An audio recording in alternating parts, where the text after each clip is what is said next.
Okay guys, so we have the parts car in the garage now. We're gonna start removing this engine, well, removing everything that's gonna get in the way. See, we have the lights already set up.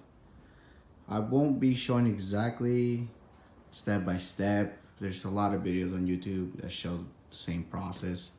So it's pretty much gonna be like a time video, time skip.